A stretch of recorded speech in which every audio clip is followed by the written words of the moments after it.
A가 B의 아킬레스건을 건드렸습니다. 그러자 B가 A에게 발끈하였습니다. 그런 B를 보고 A는 그 사람 참 인성이 좋지 않다고 말합니다. 종종 우리 주변에서 일어나는 일입니다. A와 B. 여러분은 어떻게 생각하십니까? B는 정말 인성이 좋지 못한 것입니까?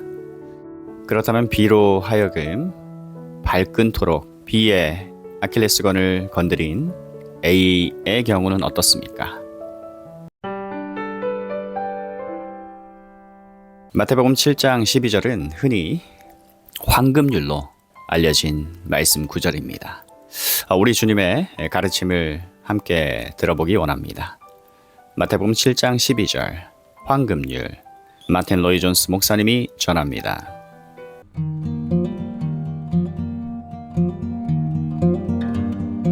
제 19장 황금률. 마태복음 7장 12절에 위대한 진술에 접근할 때 첫째로 우리의 주목을 끄는 것은 산상설교의 나머지 부분에 대한 본 진술의 관계라 하겠습니다. 여기 이 12절의 허두에서 그러므로란 말씀에 마주치게 됩니다. 어째서 그러므로가 나옵니까? 이 말씀은 별개의 독립된 진술이 아니라 앞의 진술들과 관계가 있음을 분명히 말해줍니다. 그러므로 무엇이든지 남에게 대접을 받고자 하는 대로 너희도 남을 대접하라. 이것이 율법이요 선지자니라. 환원하면 우리 주님은 아직도 다른 사람들을 비판하는 주제를 다루고 계십니다. 주님은 이 주제를 떠나시지 않았습니다. 7절부터 11절을 하나의 괄호 부분으로 본다면 이 비판 문제 때문에 우리에게 은혜의 공급이 필요함을 상기시키기 위하여 이 부분이 거기 있음을 기억해야 합니다. 주는 축복받는 법과 다른 사람을 도울 수 있는 법과 그리스도인의 삶을 충분히 살 수 있는 법을 보여주십니다. 그리고 나서 주님은 다시 원 주제로 돌아오셔서 비판의 문제와 관련해서 다른 사람들에 대한 여러분의 관계와 관련해서 그러므로 라고 하십니다. 이것을 규칙으로 삼아라 라는 뜻입니다. 우리는 아직도 다른 사람들을 비판하는 것에 대한 이 일반적 주제를 살피고 있습니다. 이로써 우리는 이 7장에 뚜렷한 내적 통일성이 있다고 말할 수 있습니다. 더욱이 기도에 관한 교훈과 관련해서도 그렇다고 할 수 있습니다. 이건 독립된 별개의 진술이 아닙니다. 비판에 대한 주제와 관련해서 우리를 올바른 위치에 데려오기 위한 일대 요지의 일부분인 것입니다. 하지만 개중에는 이렇게 말하는 사람이 있을지 모르겠습니다. 즉, 본절이 다른 사람들을 비판하는 주제의 계속이라고 한다면 주님은 어째서 본문을 6절 뒤에 말씀하시지 않았는가? 주님은 어째서 기도의 주제를 소개하셨는가? 어째서 거룩한 것을 개에게 주지 말며 너희 진주를 돼지 앞에 던지지 말라. 저희가 그것을 발로 밟고 돌이켜 너희를 찢어 상할까 염려하라. 그러므로 무엇이든지 남에게 대접을 받고자 하는 대로 너희도 남을 대접하라 라고 하시지 않았는가 라고 말입니다. 이 대답은 어렵지 않습니다. 지금 살펴보고 있는 진술은 비판에 대한 전체 문제를 요약하고 있습니다. 기도에 관한 저 간략한 진술에 비추어 볼 때 훨씬 더 큰 힘과 설득력이 임하는 것입니다. 권면에 대한 거대한 논법이 우리에게 절실히 느껴지는 때는 하나님께서 우리의 죄에도 불구하고 우리에게 해 주신 것과 우리에 대한 하나님의 태도와 하나님의 처리하심을 주님께서 우리에게 상기시켜 주신 후 뿐인 것입니다. 이 권면을 상세히 검토하게 될 때 이 점을 더 고찰고자 합니다. 여기서 다른 사람들을 비판하는 문제와 그들에 대한 우리의 관계와 관련된 주님의 마지막 말씀을 접하게 됩니다. 황금률이란 말은 참으로 잘된 표현입니다. 얼마나 비상하고 괄목할 만한 진술입니까? 이것이 우리 주님이 다른 대목에서 네 이웃을 네 몸과 같이 사랑하라 라는 말씀으로 요약하신 바 여러 계명들의 대략인 것은 물론입니다. 여러분이 다른 사람들을 어떻게 취급해야 할까, 그들에게 어떻게 처신해야 할까 하는 문제로 곤란한 처지에 있다면 너희가 이렇게 행해야 한다라고 주님은 말씀하십니다. 이렇게 할 때 비로소 여러분은 다른 사람에 관한 것에서 시작하지 않게 됩니다. 여러분 자신으로부터 시작합니다. 나는 무엇과 같은가? 나를 기쁘게 하는 것들은 무엇인가? 나를 도와주고 격려를 해주는 것들은 무엇인가? 하고 말입니다. 그런 다음 스스로 묻습니다. 내가 싫어하는 것들은 무엇인가? 나를 낭패하게 하는 것은 무엇인가? 내 속에서 가장 나쁜 것을 초래하는 것은 무엇인가? 내 속에 가증하고 낙심되게 하는 것들은 무엇인가? 이것들, 곧 여러분이 좋아하는 것들과 싫어하는 것들의 명단을 작성해서 행위에서뿐만 아니라 생각과 말에서 여러분의 전체 삶과 활동과 관련해서 자세히 풀어보십시오.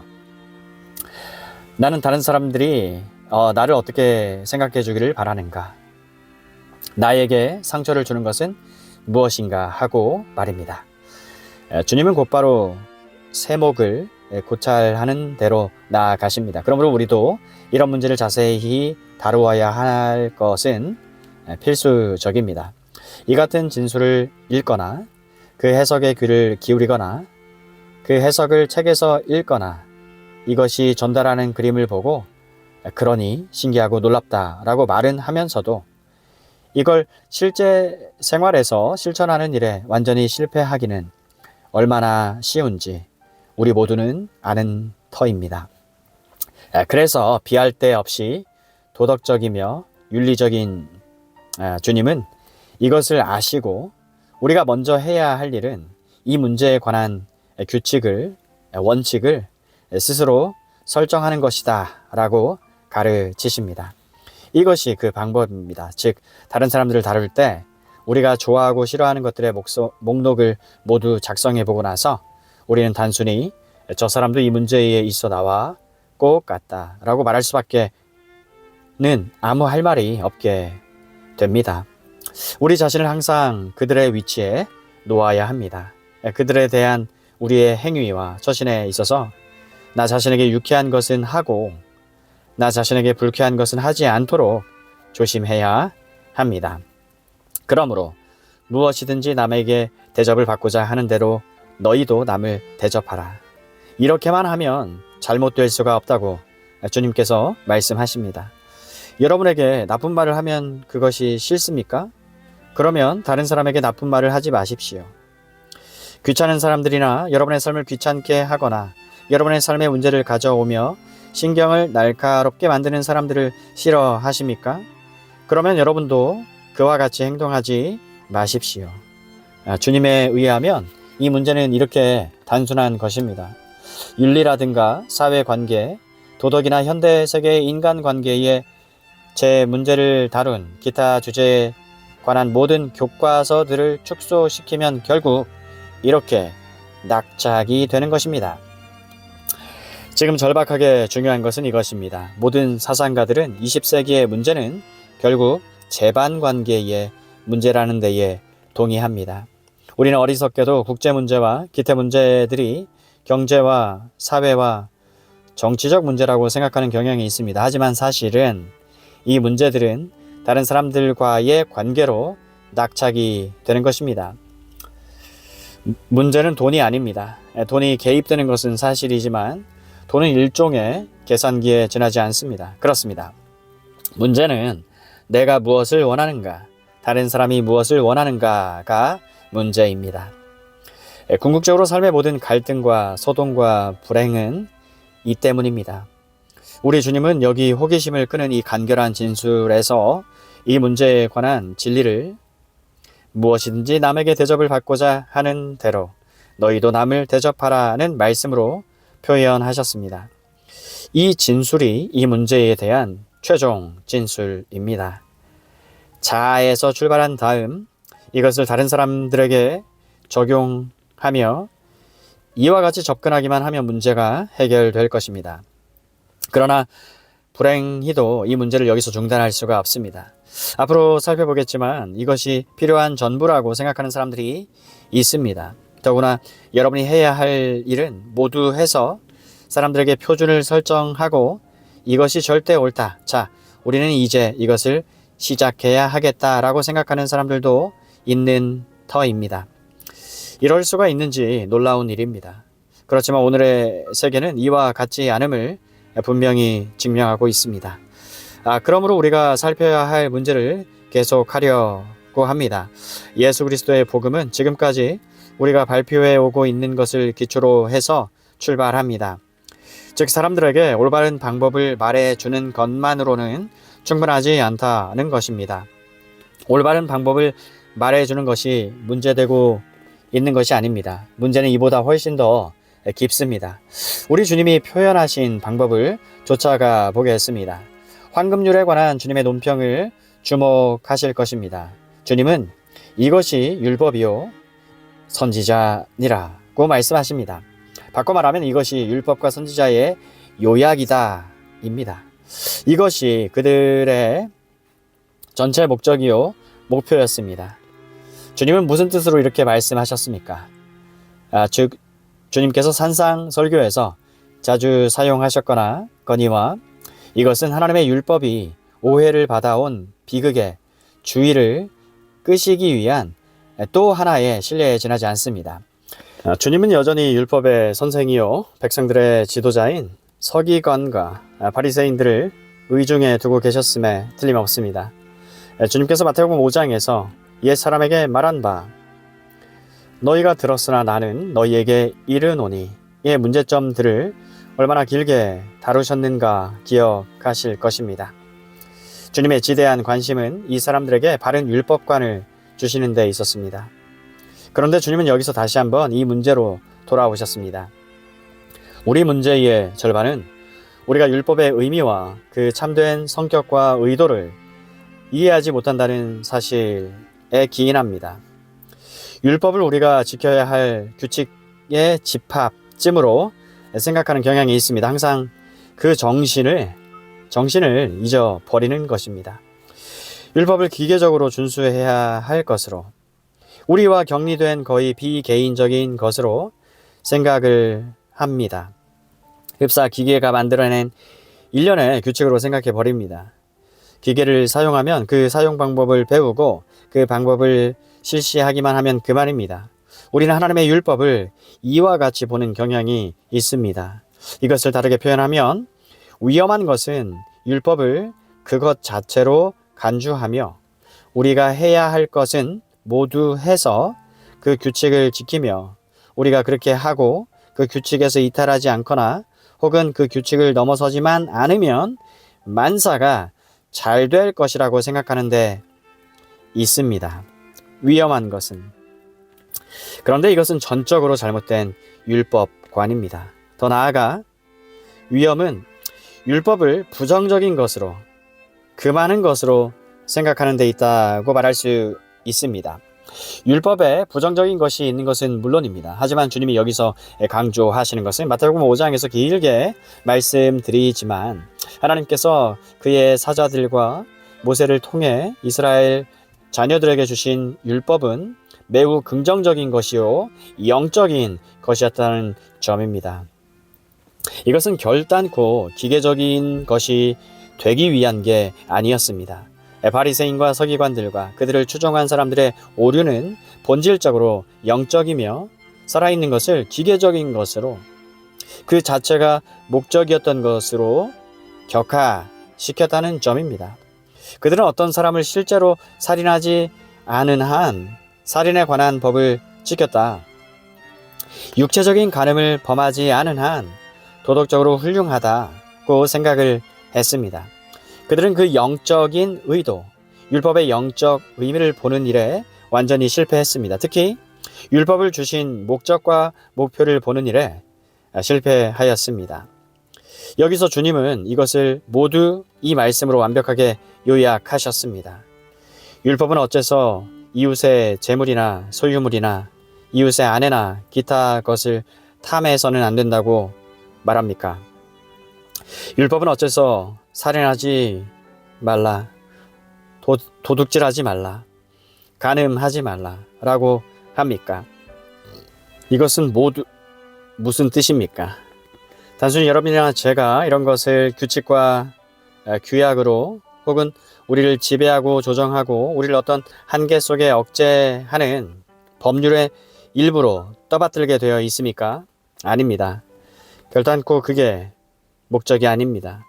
율법 이면의 목적과 정신은 이웃을 우리 자신처럼 사랑하고 우리가 서로 사랑해야 한다는 것입니다.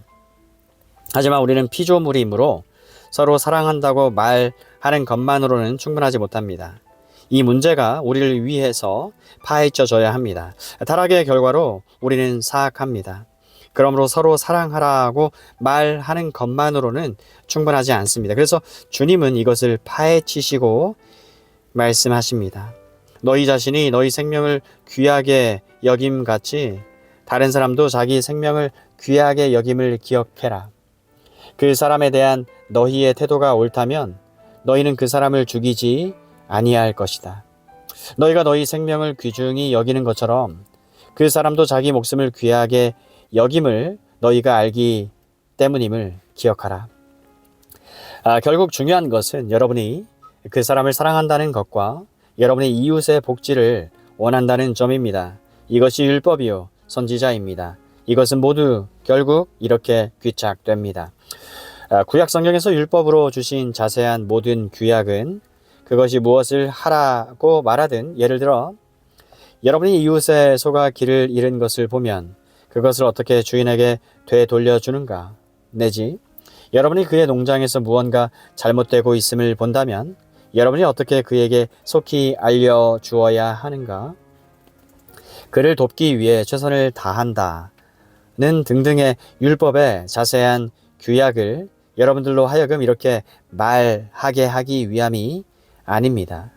즉 이웃 사람의 소가 길을 잃은 것을 본다면 나는 그 소를 데려다 주어야 한다고 율법은 말합니다. 그러므로 나는 그렇게 해야 한다라고 말입니다. 그렇습니다. 사실은 오히려 이렇게 말하게 하기 위한 것입니다. 즉 이 사람은 나 자신과 같다. 그가 소를 잃는다면 이것은 그에게 가혹한 일이고 손실이 될 것이다. 자, 그는 나 자신과 같다. 다른 사람이 내 소를 되돌려주면 나는 얼마나 고마워할까. 그러므로 그를 위해서 이렇게 해야 하겠다라고 말입니다. 바꿔 말하면 여러분은 이웃 사람에게 관심을 가져야 합니다. 그를 사랑해야 합니다. 그를 도와주기를 소원해야 합니다. 그의 행복에 관심을 가져야 한다는 것입니다. 율법의 목적은 우리로 이렇게 되게 하기 위함입니다. 이 자세한 규약들은 저 중심 원칙에 대한 신뢰들에 지나지 않습니다. 이것이 율법의 정신이요 목적임을 깨닫지 못하는 순간 우리는 가망 없이 잘못되어 나갈 것입니다. 이상으로 우리 주님의 율법 해석을 말씀드렸습니다. 이 일은 주님 당시에 매우 필요했습니다. 그러나 오늘에도 매우 필요합니다. 우리는 율법의 정신과 하나님께서 우리로 하여금 그 정신을 따라 살도록 명하신 삶을 항상 잊어버리고 있습니다. 우리는 이것을 현대 세계와 우리 자신에게 적용해야 합니다.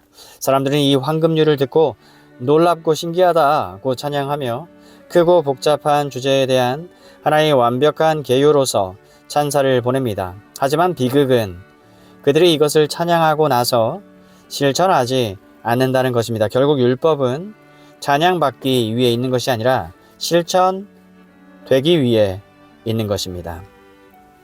우리 주님이 산상설교를 설교하신 것은 여러분이나 제가 율법을 논평하게 하기 위함이 아닙니다. 대신 실천하게 하기 위함입니다. 이 말씀을 듣고 행하는 사람은 그의 집을 반석 위에 세우는 사람과 같으나 이 말씀을 듣고 또 행하지 않는 사람은 그의 집을 모래 위에 세우는 사람과 같다고 뒤에 가서 말씀하실 때 여러분은 명심하게 될 겁니다. 현대세계가 이와 같습니다. 현대세계는 그리스도의 이 놀라운 진술을 감탄하지만 실천하지를 않습니다. 이것이 우리를 곤란한 문제로 이끌어 줍니다. 사람들은 어째서 이 황금률을 저버리는 것입니까? 그들은 어째서 황금률을 지키지 않습니까? 그들은 어째서 이렇게 살고 있지 않습니까? 문제거리와 분쟁이 어째서 국가들 사이에 뿐 아니라 국가들 내의 각측 계급 속에도 있습니까? 그리고 심지어 가정 안에도 있습니까? 심지어 두 사람 사이에도 있지 않습니까? 분쟁과 다툼과 불행이 있는 것은 어째서입니까? 서로 말을 하지 않으며 쳐다보지 않으려고 하는 두 사람을 보게 되는 것은 어째서입니까?